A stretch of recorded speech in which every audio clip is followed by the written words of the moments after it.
With the coming of the Industrial Revolution, the wealth and technology of Europe greatly increased. With these new resources jingling in their pockets, the powerhouses of Europe were itching to increase their powers and extend their boundaries.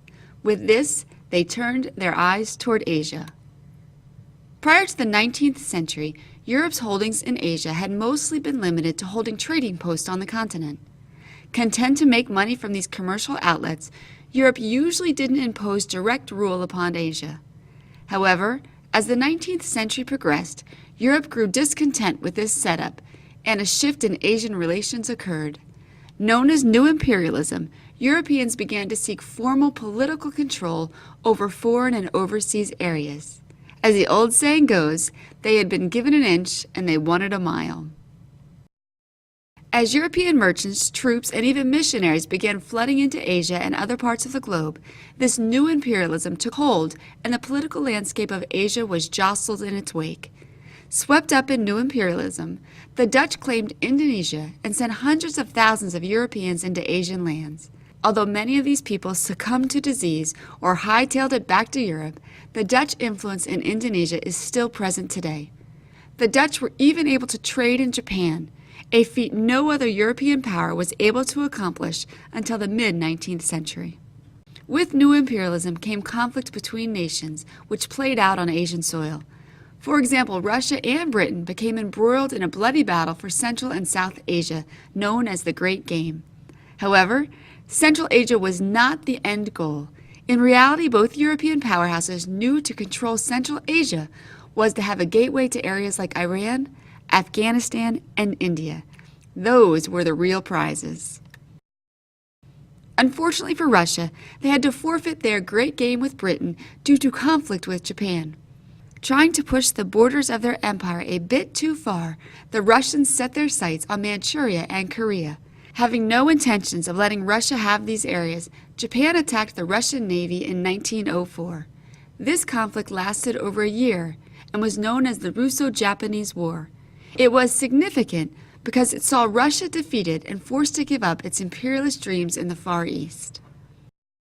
With new imperialism sweeping the land, China also felt the impact. For instance, due to many unfair treaties, some parts of China saw Europeans immune from Chinese law. Therefore, they could not be tried in Chinese courts. This caused abuses to occur all over and frequently. These unfair treaties also led to things like the mid-19th century Opium Wars. As the name implies, this conflict saw Britain and China at war over the forced importation of opium into China. Sadly for the Chinese, the British were victorious. However, China's headaches didn't end there. By the close of the 19th century, Germany, Russia, Japan, and even the U.S. had forced China into opening their trade markets. As China's trade became dominated by outside forces, they lost sovereignty in areas like Port Arthur, the Shantung Peninsula, Manchuria, and most famously, Hong Kong.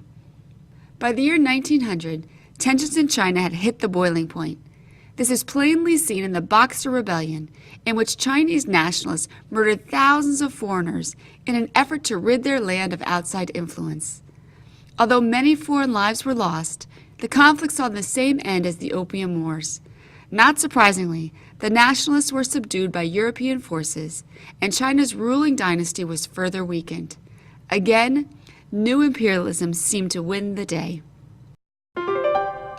With the wealth of the Industrial Revolution burning in their pockets, the powers of Europe set their sights on conquering new lands. Caught up in the wave of new imperialism, they began to seek formal political control over foreign and overseas areas. Under the influence of new imperialism, the Dutch flooded areas like Indonesia with Europeans, while also operating in Japan. Russia and Great Britain fought their Great Game over the control of Central Asia. To them, this was their ticket to areas like India. Unfortunately for the Russians, they also tried for influence in the Far East, but were defeated by the Japanese in the Russo-Japanese War. China also felt the sting of new imperialism, as Britain forced its opium trade into China's borders. Losing the Opium Wars and having their Boxer Rebellion crushed, China also faced the loss of territory, most famously Hong Kong, to the new imperialist.